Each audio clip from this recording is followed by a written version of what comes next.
वसीला उर्दू टीवी के मोहतरम नाजरीन, प्रोग्राम हमारा शहर हमारे लोग में आपका इस्तकबाल है।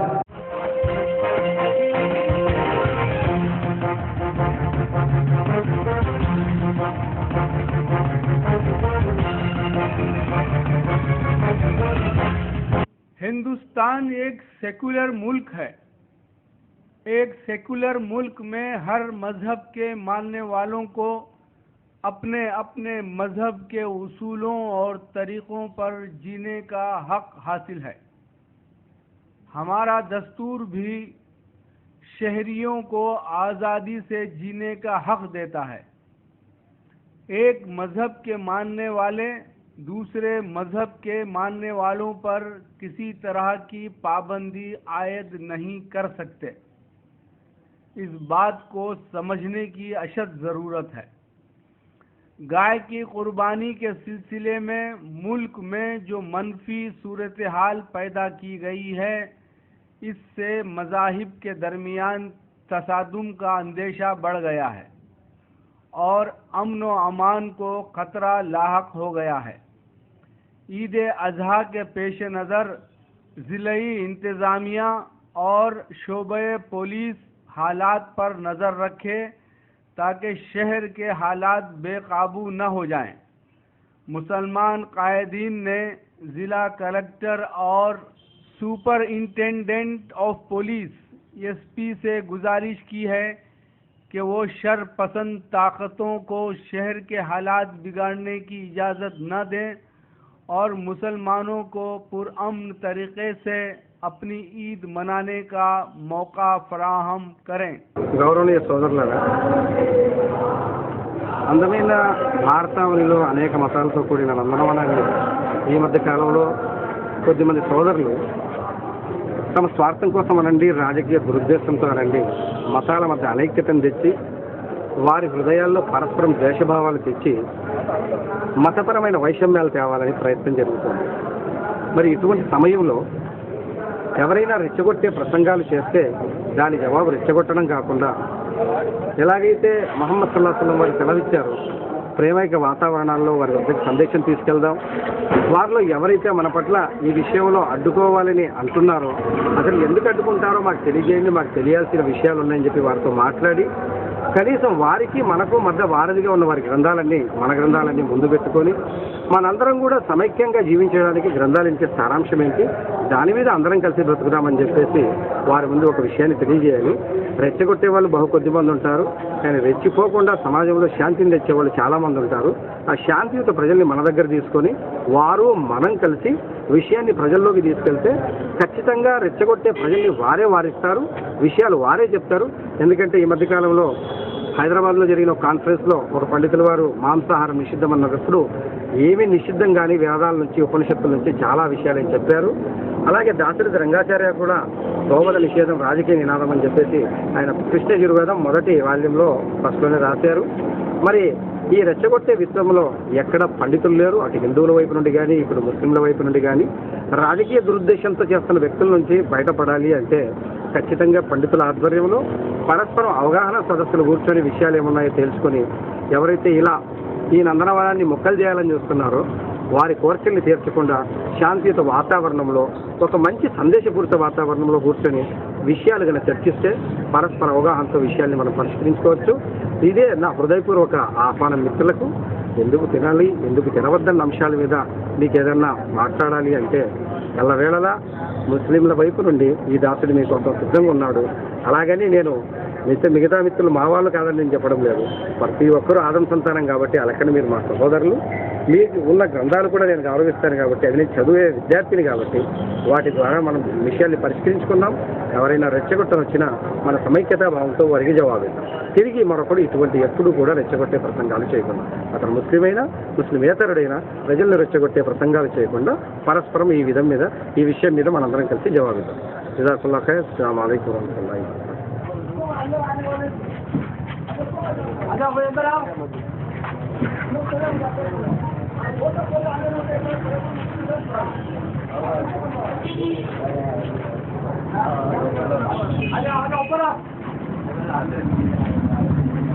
अस्सलाम वालेकुम रहमतुल्लाहि व बरकातहू। दोस्तों, बुजुर्गों, भाइयों,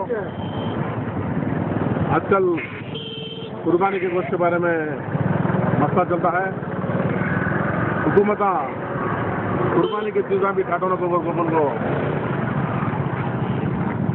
ये कौन है कि हम को SP का दे, कलेक्टर का दे, ऐसे अदना से सब जने से बोलने फरमाते हैं। हम लोग एक शरीयत है, हमारा कानून के बराबर हम लोग चली लेते नहीं।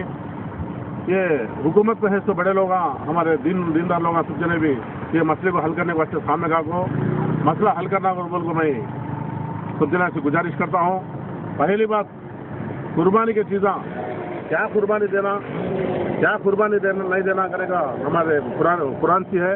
कुरान में कोई चीज़ा है तो कुर्बानी देने के लायक है कि वो चीज़ा से भी कुर्बानी देने का हम लोग को हक है, हमारा कानून बोलता है। अब दूसरे जीव वाले इलाका को हुकूमत चलाते सुनो, वो करना नहीं ये करना नहीं करो बोल को इस्लाम को दबा डालने के वास्ते कोशिशें करती हैं। ये कोशिशों को हमें सामना करना, ये कोशिशों को सब जने इसी में हमें बड़े होगा सभी इरादे ले लेको, बड़े की बात ले लेको, हुकूमतों को मालूम करा को हमारा जीना हमें जिए सरका, हमारे क्या बोलते हैं हमारे कानून को हमें चले सरका, हमारे कुरान के बराबर हमें चले सका, शरीयत इस्लामी के बराबर चले सका, हम लोग को आज़ादी होना करो बोल को मैं कड़बा लोगों को, कड़बा जिला वाले को, मुसलमानों को सबको बोलता हुआ मुझे ये मौका वसीला TV को शुक्रिया गुजार करता। ये बीच में थोड़े BJP वाले कहते, RSS वाले कहते, बजरंग दल वाले, इन सब जने में मीटिंग रखो, गाय नहीं काटना, गाय काटे सुन के गले हमें काटना, उनको हमें कैसे हालत में उनको सामना करना, उनको थोड़े लोग सामने का वो पब्लिक मीटिंग में बोलते हैं, उनको सबके ऊपर कठिन से कठिन उनके ऊपर एक्शन लेना, पुलिस एक्शन लेना के तो ये बहुत लाना प्रॉब्लम आ जाता। अफसोस की बात है कि हमारा हिंदुस्तान वो जो सेकुलर स्टेट के नाम से जाना जाता है, लेकिन बड़े अफसोस की बात है कि ये सेकुलर स्टेट को हिंदू राष्ट्र बनाने की नाकाम कोशिश की जा रही है, तो यकीनन कामयाब नहीं होगी। अभी यही देखिए कि कल जो कुर्बानी के सिलसिले में जो हिंदू महासभा हो, RSS हो या और इसी टाइप के जितने भी लीडर हैं, उन लोगों की तकरीरें कितने गलत थी और कितने एक मजहब के लोगों को, मुसलमानों को उभारने के लिए उनकी मुखालिफत की जहर उगला है, उसके ताल्लुक से क्या बताना। इंसान को कई जान सस्ती है, जानवर की जान बड़ी मुश्किल है। जानवर को काटना नहीं, अगर ज़रूरत पड़े तो इंसान को काट दो, ऐसा नारा है। कड़बा शहर में जो आज मीटिंग हो रही है, ये मुसलमानों के ऊपर कौन सा जानवर खाना, कौन सा जानवर नहीं खाना खाने का एक पाबंदी लगा दिए, ये बहुत शर्मनाक बात है। कई हजारों सालों से जो जानवर काटते हैं, आज 4-5 साल से जानवर नहीं काटना करने का एक मसला आकर बैठा है। इसके पीछे से 5 साल से 6 साल से जद्दोजहद होती है। जब हिंदुस्तान को 1200 साल मुसलमानों ने राज किया, जो कुरान में, जो शरीयत में जो जानवर नहीं खाना मना है, वो जानवर नहीं खाना का कभी मुसलमान पाबंदी नहीं लगे 1200 साल में। अगर कि हम उस वक्त में पाबंदी लगा देते थे तो आज ये जानवर नहीं खाने की बात नहीं आती थी। आज तुम 40-60 साल भी नहीं तुम्हारी हुकूमत करते हुए आज तुम ये खाना वो नहीं खाना करने के तुम्हारे मजहब में नहीं है, नहीं खाना करने का, मुसलमानों के ऊपर तुम्हें दबाव डालना है, सही नहीं।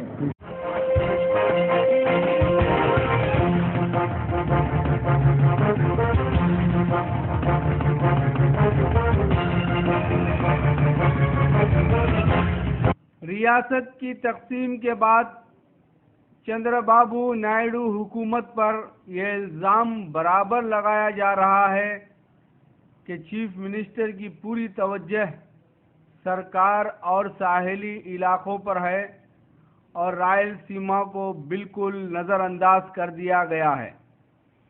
All India students federation AISF के अरकान ने शोबे तालीम में रायलसीमा के तलबा के साथ होने वाली नाइंसाफ़ियों के ख़िलाफ़ रैली मुनज़्ज़म की और GO 120 को मुस्तरद करने का पुरज़ोर मुतालिबा किया।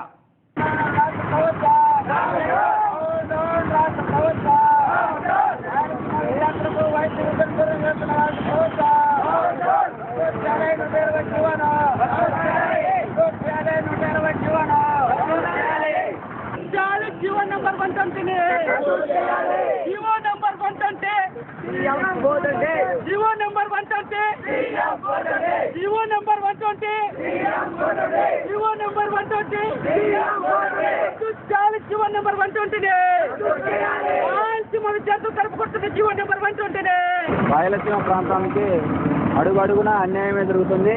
నాటి నుండి నేటి వరకు ప్రతి రంగంలో కూడా విద్యా వైద్య రంగంలో కానీ పారిశ్రామిక వ్యవసాయ రంగంలో కానీ ప్రతి రంగంలో కూడా అన్యాయమే జరుగుతుంది.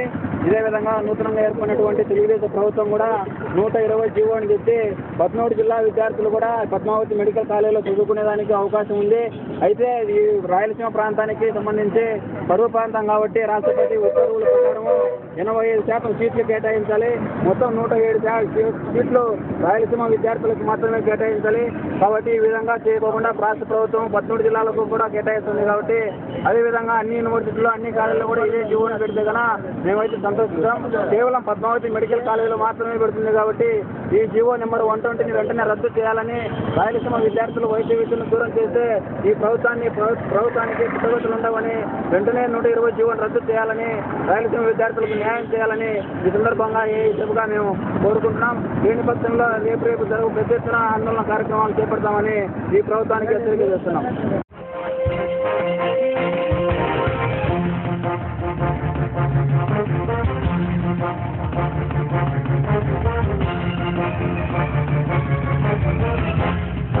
तेलुगु देशम हुकूमत की जानिब से अक़लियतों खुसूसन मुसलमान गरीब ख़ानदानों के लिए दुल्हन पदकम स्कीम मुतारुफ कराई गई है।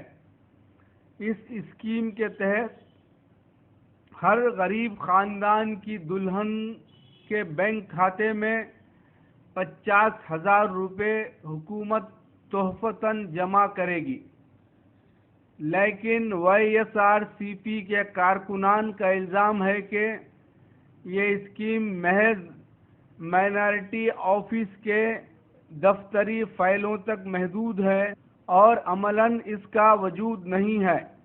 ये इल्ज़ाम कहाँ तक सही है, इसका जवाब इस स्कीम से वाबस्ता सरकारी अफसरान ही दे सकेंगे।